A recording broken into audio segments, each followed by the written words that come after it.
Ladies and gentlemen, hey, hi, how you doing? Welcome back to the channel. Season 5 is finally here, and obviously it brought a lot of new content to the game in the form of new weapons, new maps, new modes, new map changes. All around, Season 5 was a massive update in terms of content. And in the time since it released a little over 24 hours ago, some pretty interesting things have surfaced. For one, we actually got some brand new intel known as the Lost Team, which actually gives us some pretty spicy teases for a massive upcoming update. We ended up seeing a new Easter egg added into the game that has to do with the stadium and the brand new secret key cards, and even more. So today, you guys already know we're breaking all of it down. So if you enjoy the video at any point, let me know by dropping a like on it. And of course, if you're new here, I am always covering the latest Call of Duty news, intel, updates, leaks, pretty much all things of that nature. So feel free to subscribe with your notifications turned on to stay up to date with everything there. Now, starting off with this week's intel, the story here is actually pretty important because it's essentially teasing a huge aspect of what's to come in the future of Warzone. So the mission this week is called The Lost Team, and the objective is to track down the missing Armistice team member, and as always, step number 1 is to find the location in the message that Ghost sent us, and when you view the intel here, you can see that the Ghost coin is sitting in the tunnel that goes underneath the airport, and it's pictured right there in the intel image. So this one is pretty easy, we know exactly where to find it. If you head on over to the airport area, go into the tunnel, on the more southern end, right on the right side of the tunnel itself, you'll see it sitting on some crates, you can grab it, and you're on to step number 2. Now, intel number 2 this week is definitely the one that gave me the most problems, just because it's not very descriptive when it comes to where you're supposed to be looking. So the objective here says an Armistice group was stationed at the Torsky housing area, and when you view the intel, we see the same picture of the airport attack for like the 3rd time now. I don't know why, but they really like this picture apparently, and on it there's some writing that says, Arm 2 strike confirmed, stationed at Torsky housing area, find them. Now, here's the thing, there's nowhere on the map that is specifically named Torsky or even Torsky housing area. You know, we've got downtown that has some apartments in it and whatnot. We've got various houses all across the map. I was thinking maybe any of those could be it, but in fact, this intel is found at the block area over by the superstore, and it's going to be in the small building just to the right of the Burger Town in the very back room. So simply find that one sitting on the ground, collect it, and you'll be good to go. Then intel number 3 says there were survivors from the helicopter crash, and when you view this intel, you see an autopsy report describing the severity of the injuries, and you can see that one crew member is still unaccounted for, that being Arm 3-1. So to find this intel, you need to head to the downtown area, and right next to the big skyscraper there is a crashed helicopter. I actually learned you can go inside of said helicopter because of this intel, didn't know that was actually possible, but lo and behold, you can, and inside of this helicopter, intel number 3 awaits. Now, intel number 4 is definitely a unique one. This is actually a 3-part step.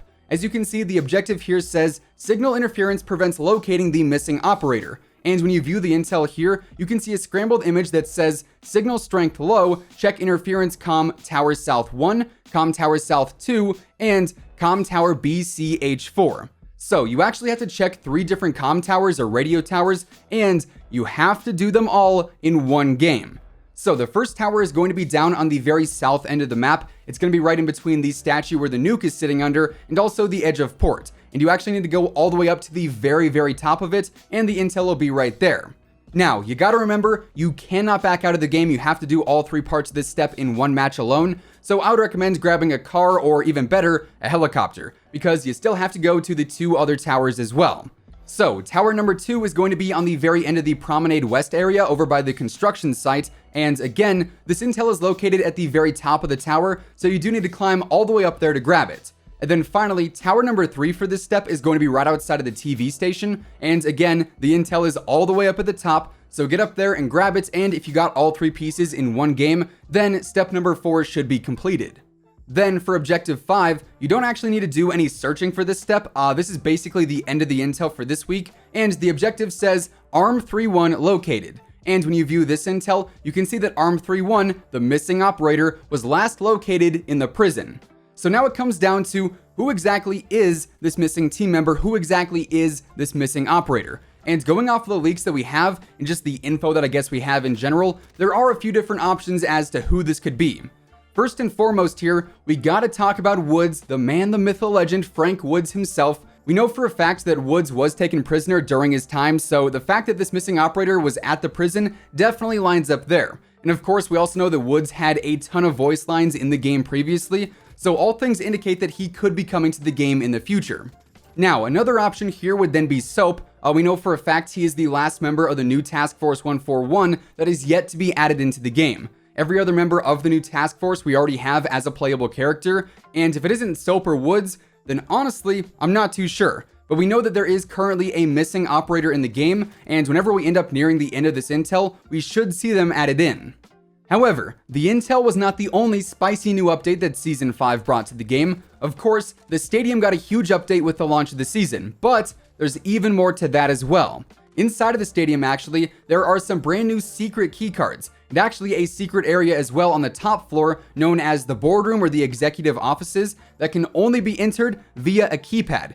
Now, Infinity Ward actually tweeted last night saying, a small patch is going out now across all platforms to adjust a few things in Warzone, and they removed the Juggernaut crates in the most wanted contracts in buyback solos, they lowered the drop rate of the Juggernaut crates in general, and also they said the keypads are now active. So presumably, this keypad in the stadium would finally let us in if we got all the parts. Now, you may be asking, well Zach, how does one go ahead and get the code for the keypad itself? And you already know, we got the intel right here. So in order to get the code, you need to get access into 3 doors that require a keycard. One is located in the bar area on like the main concourse, another is on the second level, and then another one is down in the parking garage.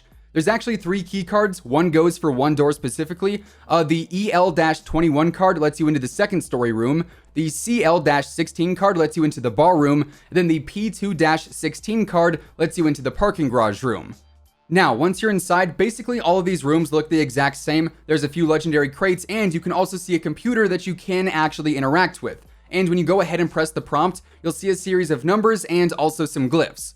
Now, the numbers themselves are part of the code, obviously, but then the glyphs you need to figure out, and they can be a bit tricky, but shout out to my buddy Ink Slasher. He actually figured this out while we were working on the Easter egg last night. The glyphs stand for certain numbers, and they change each game, which honestly is kind of a pain. It makes things way more difficult, and you can only figure out what the glyphs stand for by finding all 3 key cards. And also keep in mind, only one of each key card can spawn per game, and even then, it's not guaranteed. So if a random team goes and grabs it and then they disappear, you pretty much have to restart the whole thing. So as far as the code goes, this is one of the codes that we found in a match. Keep in mind, it changes every single game, but on one computer it was 8, 2, a glyph that kind of looks like a nose, 5, the nose glyph, a glyph that kind of looked like the treble symbol, a house-shaped glyph, and then the nose once again.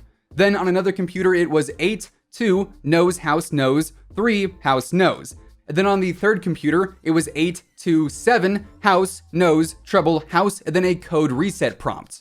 So from this, we can actually sort of fill in the blanks, if you will, and we can see that the full code would be 8, 2, 7, 5, 7, 3, 5, 7. However, this is sort of the unfortunate part. Remember that tweet where Infinity Ward said the keypads were active? Well, unless we're missing a major step in the stadium Easter egg, the code doesn't actually work. In fact, there's not a single number you can press on the keypad at all that doesn't result in a red flash. Now, there's nothing that indicates we're missing a step or another card or even another code, so I'm pretty sure that the keypads are just still busted and you can't actually get into the boardroom as of now.